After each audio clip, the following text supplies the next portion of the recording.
ዕለት ሰለስተ ነሐሴ በስመ አብ ወወልድ ወመንፈስ ቅዱስ አሃዱ አምላክ። ዕለት ሰለስተ ነሐሴ በዛ ዕለት እዚኣ ቅዱስ ጽኑዕ ገድሊ ክቡርን ንጸሎት ጽሙድን ዝኾነ ኣባ ስምዖን ዘአምድ ኣዕረፈ።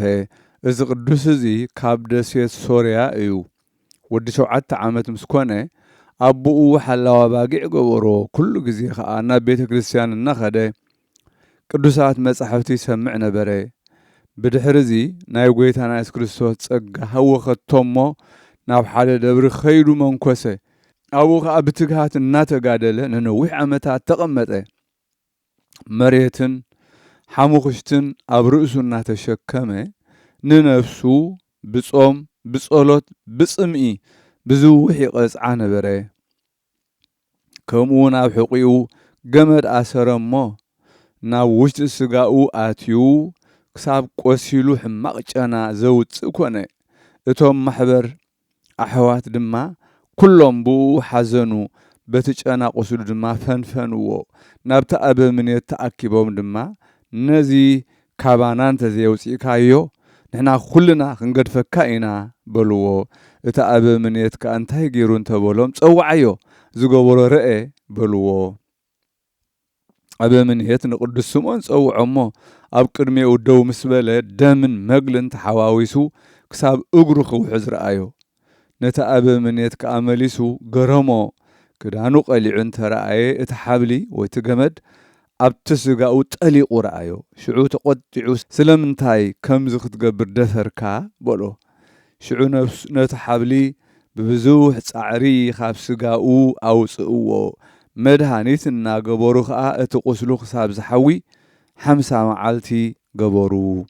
ካብኡ እቲ ኣበምኔት ኦ ስምዖን ወደይ ናብ ዝደለኻዮ ኺድ በሎ።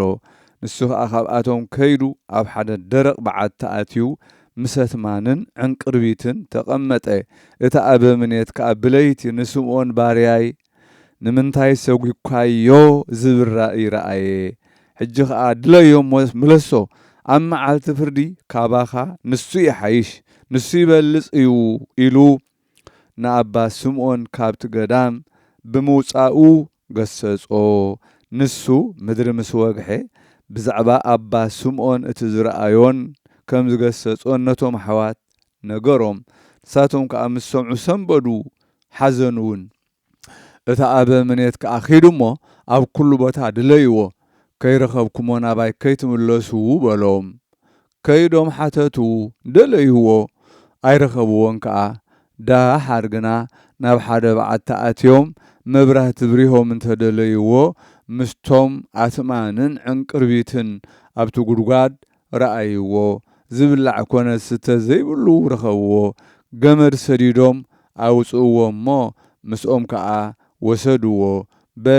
በደልና ይቕረበለልና በልዎ እሞ ንሱ ከዓ ንዓይ እባ ይቕረበሉለይ ኣነ ኣሕዚነኩም ንኹልኹም ትእዛዝ መምህረይ ጥሒሰ በሎም። ኣብቲ ጉድጓድ ኣብ ዝነበረሉ ሓንቲ ኣይበልዕን ኣይሰተየን። ምስቶም ኣሕዋት ናብቲ ደብሩ ኣትዩ ድማ ዓብዪ ገድሊ እናተጋደለ ነበረ። ኣብቲ ደብሪ ምስ ተቐመጥዎ ድማ ናይ ዝሓላፊት ዓለም ክብረት ኣይፈተዎን። ኣጸምዩ ከዓ ሓዲግዎም ከደሞ ኣብ ሓንቲ ኸውሒ በጽሐ። ኣብኣ ከዓ ብዘይድቃ 60 መዓልቲ እናጸለየ ጸንሐ። ድሕሪዚ መልኣክ እግዚኣብሔር ናብኡ መጺኡ ኣጸናንዖ። እግዚኣብሔር ምእንቲ ድሕነት ብዙሓት ነፍሳት ከም ዝጸውዖ ድማ ነገሮ። ካብኡ 30 እመት ኣብዚ ምንዋሑ ዓንዲ 15 ዓመት ቆመ።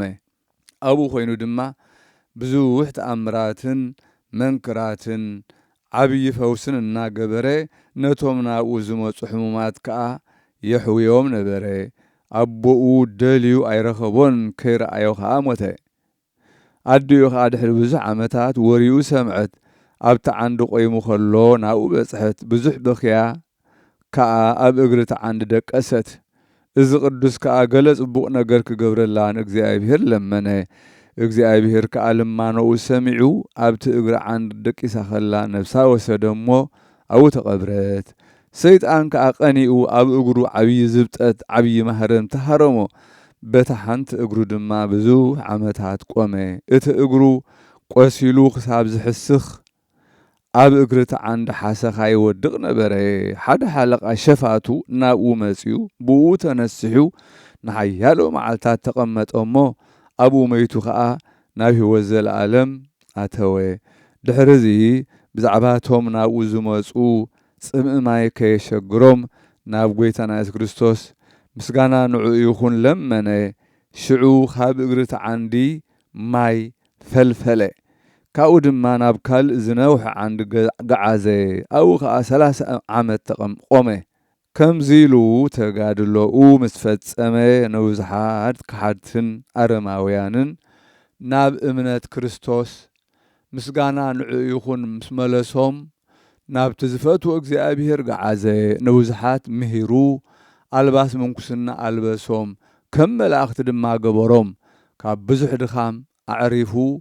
ናብ ዕረፍቲ ዘለኣለም ኣተወ ሽዑ ኣባ ስምዖን መስተጋድል ከም ዝሞተ ናይ አንጾኪያ ሊቀ ጳጳሳት ሰሚዑ መጸ ምስኡ ከዓ ካህናትን መኳንንትን ኩሉ ህዝብን ሒዙ ኣብቲ ስጋ ቅዱስ ስምዖን ዘለዎ በጽሐ ካብኡ ኣልዒሎም ብዓብይ ክብርን ዝማሬን ማህሌትን ናብ ሃገር እስክንድርያ ኣብጽሖም ኣብ ውሽጢ ቤተ ክርስቲያን አንበርዎ ካብቲ ስጋኡ ድማ ብዙሕ ተኣምራትን መንክራትን ዓብይ ፈውስን ተገብረ እግዚአብሔር ብጸሎቱ ይምሐረና ዘለዓለም ዓለም አሜን። ሰላም ለስምዖን እንተ ለሃቁየሁ አጽንኦ በሃብለ በቀልት ይውስ ዘይገምዶ ወይበልኦ በእንተ ዝንቱ እምደብር ሶብአ በምኔት አውጽኦ በቃለ ተግሳጽ እግዚአብሔር አውስኦ ለገብርየ ስምዖን እንዘ ይብል አግብኦ ሰላም ንስምዖን እቲ ንሕቂኡ ዘጽንዖ ብገመድ ሆሳእና ንቁጽ ዝሕርሕሮ ዝበልዖ ብዛዕባ እዚ ካብቲ ደብሪ እቲ ኣበምኔት ምስ ኣውጽኦ ብቓል ተግሳጽ እግዚአብሔር ተዛረቦ ኣውስኦ እናበለ ንባርያይ ስምዖን መለሶ ኣግብኦ በዛ ዕለት እዚኣ ቅድስቲ ሶፍያ ዕረፈት እዛ ቅድስቲ እዚኣ ካብ ዝማድ ነገስታት ነበረት ብዙሕ ሃብቲ ነበራ ምስ ሰለስተ ደቃ ድማ እምነት ማለት ማሕተም ክርስቶስ ክትቅበል ናብ ሮማ ገሸት ምስጋና ንዑ ይኹን እቲ ዓላዊ ንጉስ እንድርያኖስ ከዓ ንሳ ክርስቲያናዊት ምዃና ፈሊጡ ናብኡ ምጽኣ ብዛዕባ ዓዳን ስማን ከዓ ሓተታ ንሳ ከዓ ቀዳማይ ስመይ ክርስቲያናዊት እዩ ስድራይ ከዓ ሶፍያ ኢሎም ሰመይኒ ኣነ ኣብ ኢጣልያ ካብቶም ክቡራት ስድራኤ ጎይታ ኢየሱስ ክርስቶስ ከዓ ምስጋና ንዑ ይኹን ባዕሉ ብምሕረቱ ደቀይ መባእ ክቕርብ ናባኻ ኣብጽሕኒ በለቶ ካብኡ ንደቃ ካብ መቕጻዕቲ ዝዓላዊ ከይትፈርሃ ድሕር ከይትብላ ኢላ ኣጸናንዓተን ሽዑ ናብ እቶን እሳት ደርበየተን ሰለስተ ደቃ ሰማዕትነተን ምስ ፈጸማ ገኒዛ ኣብቲ መእተዊ ሃገር ሮማ ቀበረተን ኣብ ሳልሳይ መዓልቲ ከዓ ምስ ብዙሓት ኣንስቲ ተዓዲ መዘከርታን ክትገብረለን ናብ መቃብረን ከደት ኣብኡ በፂሓ ድማ ሰጊዳ ከም ዝናበለት ጸለየት ኦ ፍጹማትን ብዘይበለ ኣክሊል ዝተሸለምክን ደቀይ ንዓይ ከዓ ምሳኽን ውሰዳኒ በለት ከምዚ ምስ በለት ከዓ ብሰላም ዓረፈት እሞ ምስአን ተቐብረት እግዚአብሔር ብጸሎታ ይምሐረና ንዘለዓለም ዓለም አሜን።